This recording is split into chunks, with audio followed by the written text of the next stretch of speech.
September 6th at 2:02 p.m., Commissioner Michael Grieco posted on his Facebook page that there would be an informative town hall meeting on Miami Beach to discuss the risks of the Zika virus and of the spraying of the chemical pesticide Naled. The town hall meeting was moderated by Miami Beach Mayor Philip Levine. The panel presenting the information was led by Miami-Dade County Mayor Carlos Jimenez and a team of so-called experts. The informative meeting was also meant to give an opportunity to the residents and citizens of Miami to voice their concerns.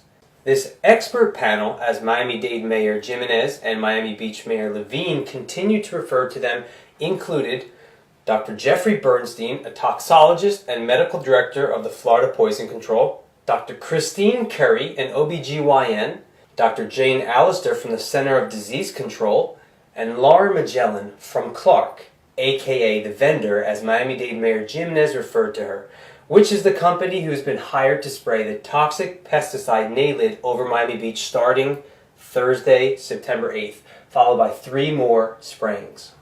The commissioner heard from the expert panel for almost 2 hours, mainly focused on the Zika virus itself, while the large crowd, over 200, listened in frustration with what seemed to be a much greater concern about the risks involved in being sprayed with the toxic chemical Naled.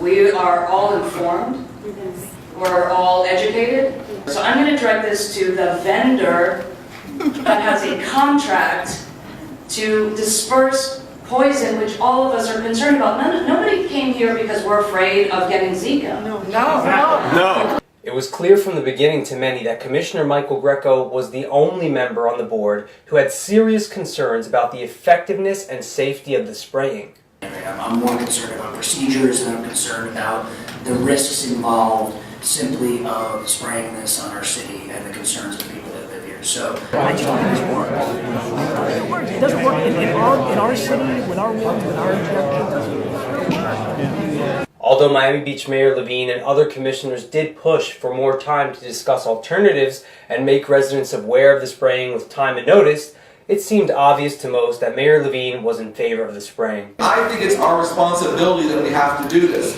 I hate now, I think it's terrible and it's horrible, and I agree with all of you, okay? But if we have to make a choice here, and that's what I'm hearing, the choice for me is that we have to do what the county needs to do and what our experts are recommending to us to do. He tried to distance himself from the decision by making a clear line of distinction and separation between the citizens attending themselves and the experts who were scientists and doctors. No one on this dais is a scientist necessarily or a doctor. We have politicians and lawyers and entrepreneurs, but I'm certainly not a doctor, I'm certainly not a scientist. And I thought it was very important for us to bring up folks from the county, from the state, to hear from them. On the panel, Dr. Christine Curry tried to level with citizens, claiming to be an activist herself, and gave an unconvincing and somewhat emotional speech about having worked with some of the 80 pregnant women reported to have contracted the Zika virus in Miami-Dade, only one of which had a microcephaly-related birth. Although Dr. Curry may be good-intentioned, it was clear she was in favor of the spraying. She warned residents that Zika is a thing. I want you to know that Zika is a thing. While ignoring the fact that Naled is also a thing, a very toxic thing. I just gave birth 10 weeks ago, and I still wouldn't have wanted Naled sprayed when I was pregnant, so... Yeah, exactly. Later, several citizens brought up the study done in Colombia, which the New York Times and many other news agencies had reported on, which stated that out of 12,000 Zika-infected pregnant women, none had a microcephaly-related birth. In Colombia, 12,000 cases of pregnant women with Zika. No. Zero Zero. cephalitis. Exactly. Thank you. Toxic poison and the same symptoms that everybody's talking about, cephalitis and everything else, and cancers are directly correlated to Naled. Yeah. So let's look into that. Thank you very much. Yeah! Needless to say, links between Zika and microcephaly are still unclear, and there are experts on both sides of the argument. Based on the panel of so-called experts, it was obvious that the cards were stacked on one side. The public of Miami-Dade and much of the country remains skeptical and fearful about being sprayed with the neurotoxin Naled. Naled has been clinically proven to be linked to disruptive development in the brain. Wait, isn't that what they're supposed to be protecting the pregnant women from? A 2014 study by scientists at the University of California, Davis found that pregnant women living within a few miles of farms where pesticides like Naled were sprayed had a 60% increase in the risk of their child developing autism. Many residents were concerned that the wind factor in Miami Beach would spread the chemical Naled to surrounding areas outside of the so-called Zika zone. Both the CDC representative, Dr. Jane Allister, and Lauren Magellan from Clark, aka the vendor, worked together and made several suspicious claims about this.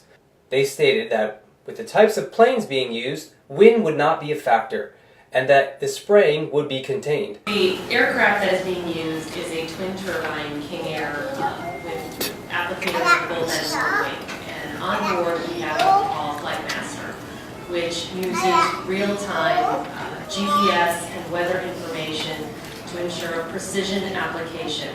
However, just last month, Dr. Tom Frieden, director of the CDC, stated, and I quote, "Aerial spraying isn't practical over South Beach because of the height of the buildings and strong winds over the narrow city." When confronted with Dr. Frieden's statement, the representative from the CDC said she hadn't heard of that. Even the EPA admits the chemical can drift up to at least half a mile outside of the spraying area. So what happens if you have air conditioning vents on the roof of your building? Then you have air conditioning vents on the roof of your building. Right, and then does the product go into the system? Once the product comes into contact with something, it begins to break down almost immediately. There's been no evidence of anything. Oh my God. Many residents were concerned about the chemical being sucked into their air conditioners and blown into their homes. You're gonna leave if they spray tomorrow? I'm leaving, yeah. I'm leaving today, yeah. I'm gonna get on a plane or... And that's because you don't want to be sprayed with it Oh, now? I don't want this stuff. No, it's gonna go in through my central air. Of course it will. I mean, how does the air get into your apartment, to your central air unit? From where? So you're concerned about the pesticides coming into your air conditioner and then breathing them into your body? Yes, definitely, 100%. They also made claims that the neurotoxin Naled would be applied in extremely small droplets, so it was safe. How long is this going to be milling around in the air? How long do people have to hide out and have their windows sealed shut? How long do we have to do that? For how many hours? So the recommendation, if you're going to stay indoors as a precaution, and that's the individual's choice whether they stay indoors, that's not a recommendation based on label of the pesticide is for 1 hour to allow it to move because there is a certain time period from when it is released by the airplane for it to move through the area, in addition to the time period that it takes for these very small droplets to break down. However, an additional study done by researchers at the University of California stated that small droplets, like the size produced by the ultra-low sprayers often used against mosquitoes, were up to 4 times acutely toxic. Again, the representative of CDC and Clark Company insisted the chemical breaks down immediately and is safe. However, they did not cite their sources or evidence, and regardless, how would anyone really know? It's not like they're going to go into homes and test later. And we have documented evidence and numerous reports of that accuracy, and it is very accurate and precision. Dr. Jeffrey Bernstein, a toxologist and medical director of Florida Poison Control, although he seemed to be in favor of spraying, did openly admit that Naled was poisonous and has harmful side effects. To say that Naled is not a poison is not entirely true. It is a poison. I don't want them exposed to Naled, okay? I don't want them exposed to that if they don't have to be. If you're laying under a crop duster and you get doused with Naled, it gets absorbed through the skin. It's inhalationally absorbed, okay? And it's a potential, it's a poison. Naled's breakdown product, dichlorvos, another organophosphate insecticide, interferes with prenatal brain development. In laboratory animals exposed for just 3 days during pregnancy to Naled, there was a reduced brain size by 15%. Naled also causes cancer, according to the International Agency for Research on Carcinogens. In laboratory tests, It caused leukemia and pancreatic cancer. 2 independent studies have shown that children exposed to household no-pest strips containing dichlorvos have a higher incidence of brain cancer than unexposed children. I mean, there's studies now, there's agrotoxic. A lot of the microcephaly is linked now to agrotoxic. Yeah, larvicide. Agrotoxic. Yeah. No, to people, poor people actually in Brazil living near the, the giant corporate farming. There have been many other scientific studies done linking NALED and chemicals in it to stomach cancer, breast cancer, pancreatic cancer, as well as many other adverse behavioral and health issues. All the facts are out there, but the experts on the panel didn't seem to want to acknowledge that. These chemicals are not water soluble, meaning they will not break down once they inevitably hit our water sources and our ground sources. They will eventually be ingested through the city's drinking water and food supply.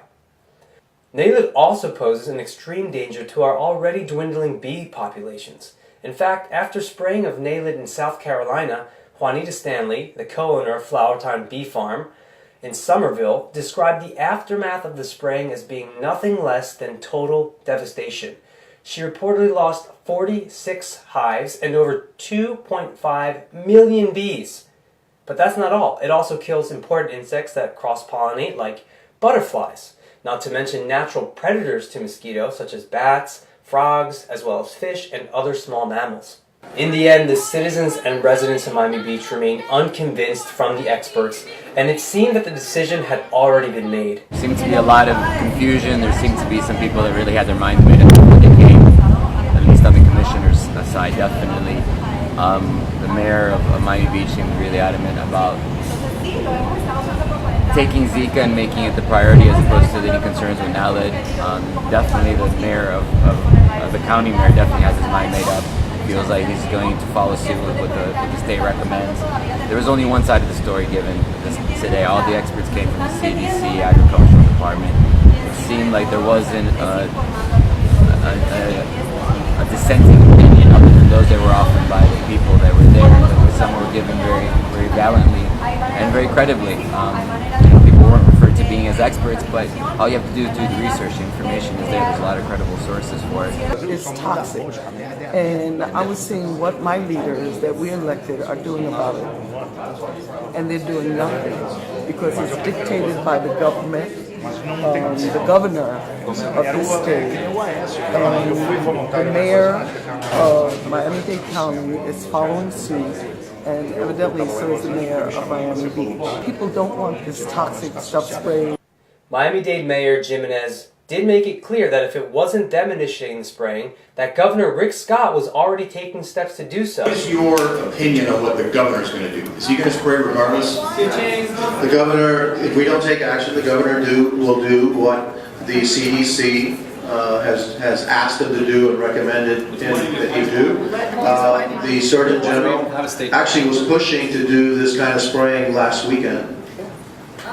So she was pushing to put this spraying last weekend, and then we said, look, it's a holiday week, we don't think it's...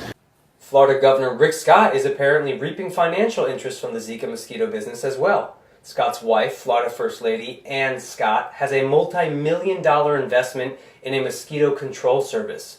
There is truth to that, our governor's wife has an invested financial interest in the pesticide company. So there is, we are skeptical of the politics behind the industry of pesticide. Back in June, the governor signed an executive order to push over $26 million of taxpayers' money towards preventing and preparing for Zika, some of which no doubt was surely pushed right into his pockets. After the town hall meeting, the commissioners and the experts met in private chambers to make a decision whether there would be a delay of the spraying. In the end, they decided they would continue spraying on Friday, only one day later. So what do we do now? What do we do when we see that there is clearly two sides to every coin and that the truth is being misrepresented? There is no doubt that microcephaly is clearly dangerous and it's real, but the evidence and links to Zika are not clear enough. Microcephaly has also been linked to toxic pesticides and larvicides used in pest control and agriculture. The number one thing that you can do is to get informed. Do your research, talk about it, ask questions, and don't believe everything you're told. We cannot just sit there and stare at the TV while the world is being destroyed before our eyes. We are jeopardizing the quality of life for all future generations to come, and we must find healthy, balanced, and sustainable solutions. It is only when there is an informed consensus of people willing to take a stand that change can come. So share this video and other information you feel is relevant about anything. Speak up and get involved in your communities and cities to protect the sacredness of all life. There are several petitions going around to prevent more spraying and to find alternate solutions. So let's start there. It's a choice. We choose to do this. And you will never know the impact it has. And that's what free speech is.